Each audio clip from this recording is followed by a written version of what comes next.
कि जिस तरीके से आरोप सिद्ध हुए हैं, कन्विक्शन हुआ है, इंडाइटमेंट हुआ है, काश अगर हमारी खुद की इन्वेस्टिगेटिव एजेंसीज जब इस तरीके की रिपोर्ट सामने आई थी उस पर इन्वेस्टिगेशन करते, फ्री एंड फेयर मैनर में करते हैं। एक जो कॉर्पोरेट गवर्नेंस की बात करते हैं, कॉर्पोरेट रिस्पॉन्सिबिलिटी की बात करते हैं, कॉर्पोरेट अकाउंटेबिलिटी की बात करते हैं, उसको ध्यान में रखकर अगर इंडस्ट्रियलिस्ट पे कोई कार्रवाई इन द सेंस कि उनसे कहें नियम कानूनों का पालन करें, पर हमने देखा कैसे एजेंसीज भी उनको डिफेंड करने में लगी हुई थी। सेबी आज तक उन पे आरोप नहीं सिद्ध कर पाई है, बल्कि दूसरे कोर्ट्स में वो आरोप सिद्ध हो गए हैं।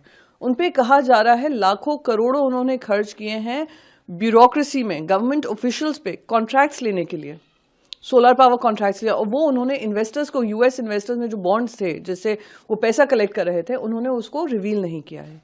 ये अगर अडानी पे इस तरीके के गंभीर आरोप लगते हैं और इंडाइटमेंट होता है, ये हमारे देश के लिए, देश की क्रेडिबिलिटी के ऊपर प्रश्न चिन्ह उठता है। सालों से कमाई हुई क्रेडिबिलिटी, सालों से कमाई हुई इज्जत एक इंडस्ट्रियलिस्ट की वजह से गवा देना, मैं मानती हूं बहुत ही दुर्भाग्यपूर्ण है। इंडस्ट्रियलिस्ट बड़े, इंडस्ट्रियलिस्ट विकास करें, इंडिया की प्रगति में उनका योगदान रहे, पर इस तरीके से जो इंडिया में ही इन्वेस्टिगेशन होना चाहिए था, आज विदेशों में डंका बज रहा है।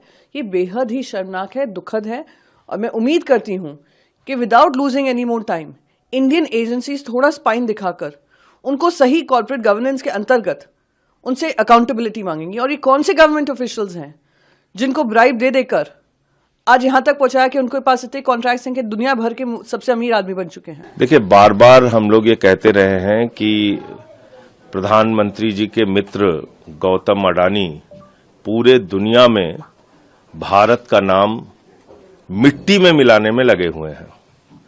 कभी ऑस्ट्रेलिया से उनके खिलाफ खबरें आती हैं, कभी मॉरिशस से उनके खिलाफ खबरें आती हैं, कभी मलेशिया से उनके खिलाफ खबरें आती हैं, कभी दुबई से उनके खिलाफ खबरें आती हैं। पूरे दुनिया में अडानी ग्रुप ने भारत का नाम मिट्टी में मिलाने में अपनी भूमिका निभाई है।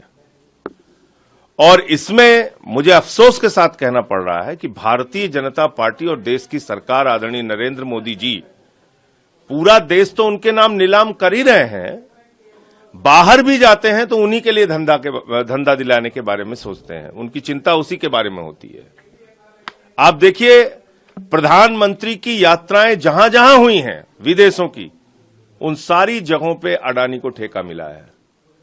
भारत में कोयला दे दिया, बिजली दे दिया, पानी दे दिया, गैस दे दिया, रेल दे दिया, सेल दे दिया, एयरपोर्ट दे दिया, पोर्ट दे दिया, आसमान से लेके पाताल तक, आकाश से लेके पाताल तक सब कुछ दे दिया।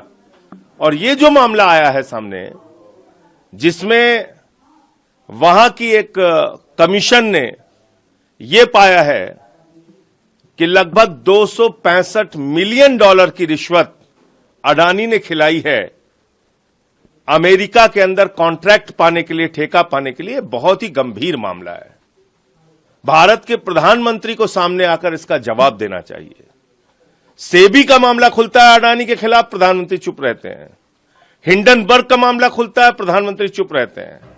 और अब तो उनके बहुत ही प्यारे दोस्त ट्रंप की सरकार है अमेरिका में, उस सरकार में भी अडानी के खिलाफ यह मामला सामने आया है। प्रधानमंत्री को सामने आके बताना चाहिए। आपने एक ऐसी कंपनी को प्रमोट किया, एक ऐसी कंपनी को बढ़ावा दिया जो पूरी दुनिया में भारत का नाम मिट्टी में मिला रहा है।